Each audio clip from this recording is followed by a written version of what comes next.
Salut, bienvenue dans ce nouveau tuto. Dans ce tuto, je vais te montrer comment brancher ton contacteur heure creuse, heure pleine si tu n'as pas donc ces deux petits fils qui viennent du compteur Linky. Des fois, ça arrive sur une installation existante ou bien même des nouvelles installations. Des fois, tu n'as pas ces petits fils, mais je te montre tout de suite comment on peut pallier à ce petit manque.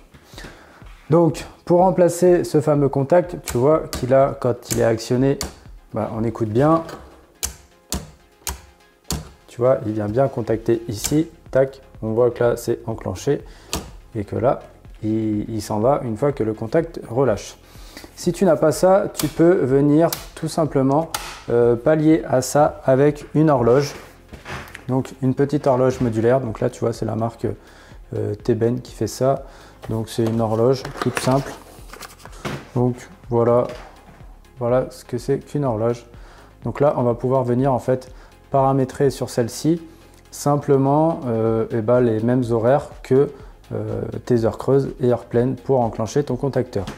Grossièrement, c'est ça l'idée.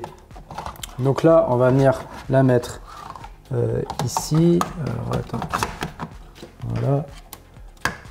Hop, voilà, elle est encastrée. Donc là, je vais défaire le premier montage. Alors si des fois tu as besoin de retirer un fil, en fait, tu suffit simplement d'appuyer sur cette partie là et de tirer sur le fil. Aussi simple que ça. Voilà. Donc là, je vais laisser ces deux fils sur le côté. Je vais même les remonter pour pas que tu te mélanges.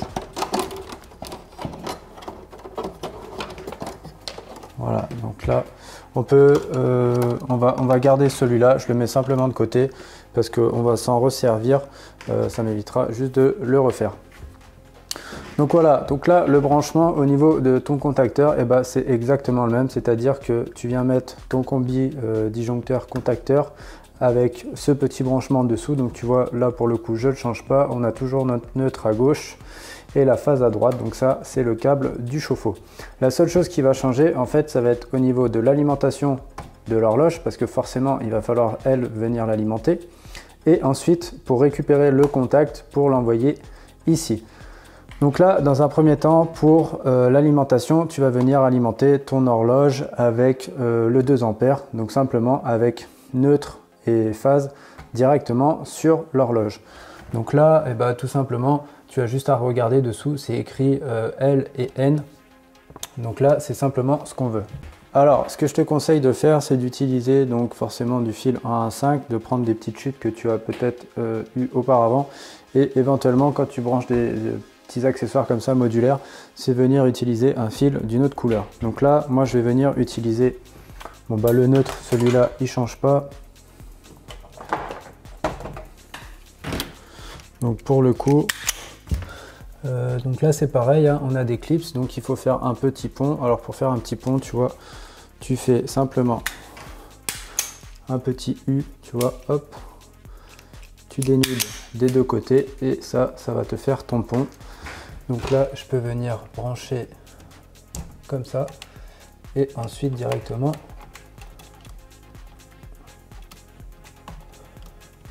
alors attends, parce que j'ai qu'une main. Voilà. Et voilà. Donc là, tu vois, j'ai fait le pont. Tu peux le plier un petit peu si tu veux. C'est bon, c'est fait. Ensuite, je vais venir alimenter la phase. Donc là, je vais prendre... Alors, pour celui-ci, tu peux prendre du marron si tu as, du rouge, il n'y a pas de souci. Éventuellement, c'est l'autre qui peut être bien de changer de couleur. Donc là, pour que tu comprennes bien, je vais prendre un petit bout de fil rouge. On va faire exactement la même chose. Alors là, il faut qu'il soit un tout petit peu plus long parce que il est un petit peu plus loin. Voilà. Là, sur la phase et là, sur la phase. Voilà, hop. Pareil, tu peux venir faire ça proprement, il n'y a pas de souci. Donc là, tu as alimenté ton horloge. Maintenant, il va falloir refaire un pont parce que tu l'alimentes, mais il va falloir venir alimenter un des deux contacts. Là, on va venir alimenter le 3 parce que notre contact, il se fait ici. Tu peux avoir le choix d'avoir plusieurs contacts. Nous, ce qui nous intéresse, alors tu pourrais te mettre en 1 ou en 3, ce qui compte, c'est d'avoir le contact à un endroit. Pour vérifier ton contact, ce que tu peux faire aussi, c'est venir utiliser par exemple un multimètre. Tu te mets sur le mode bip, là où que quand tu fais toucher tes deux broches, tu as ton contact et au moins ça te permet de venir vérifier. Alors pour vérifier, tu as des bornes de connexion là qui brillent, tu pointes ton multimètre ici, tu fais tourner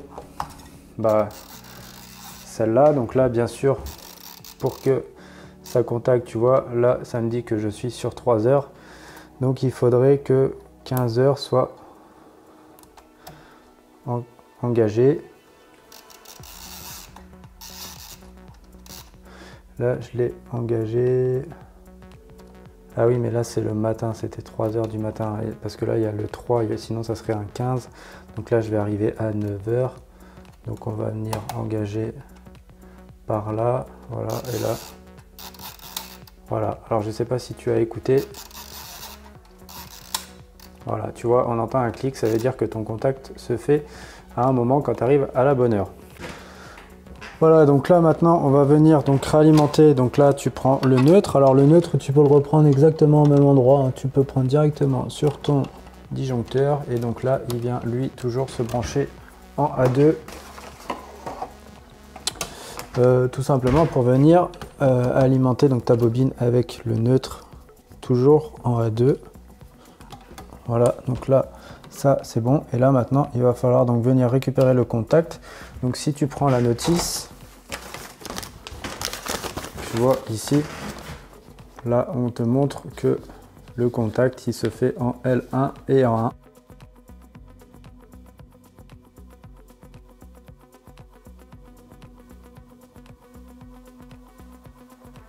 Donc voilà, donc une fois que tu as alimenté ton horloge, il va falloir venir faire un pont entre la phase pour venir alimenter un premier contact. Donc un pont, tu vois, tu refais pareil, un petit pont comme ça.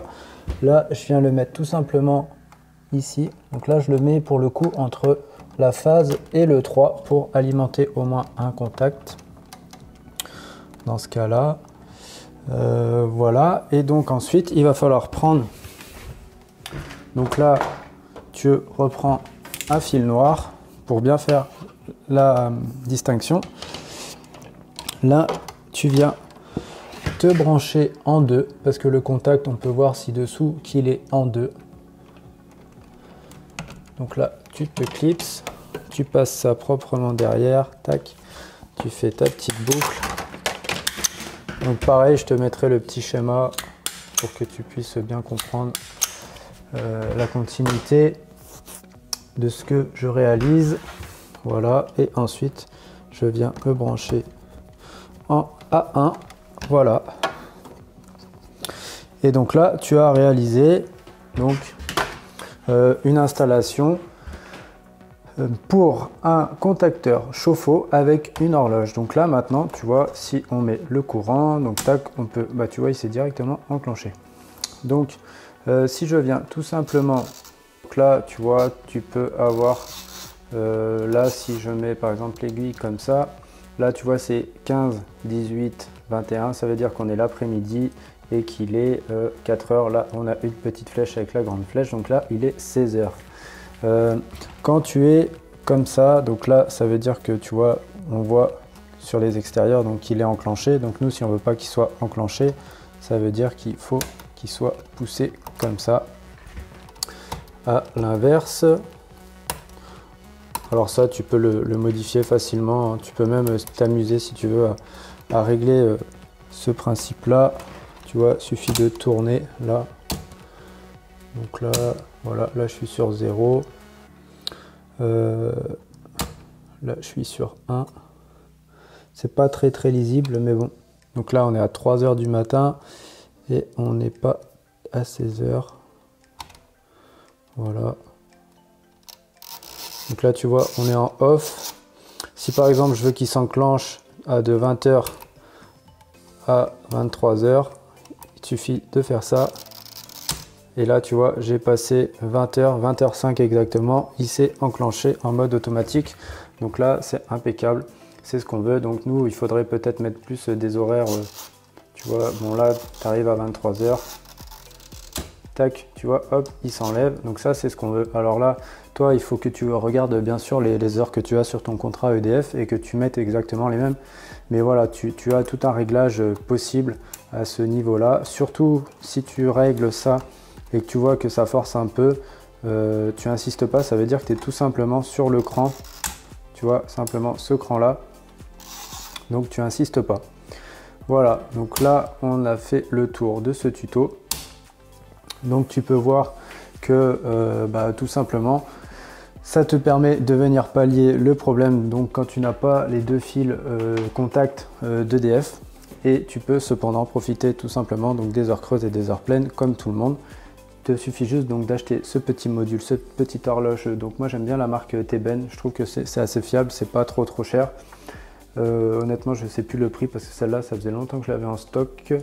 Mais allez, je te dirais une fourchette large, peut-être entre 50 et 100 euros suivant les modules que tu peux trouver, parce que là donc c'est une classique. Tu peux trouver aussi des numériques, tu peux avoir pas mal de choses. Donc après, à toi de savoir laquelle tu veux utiliser.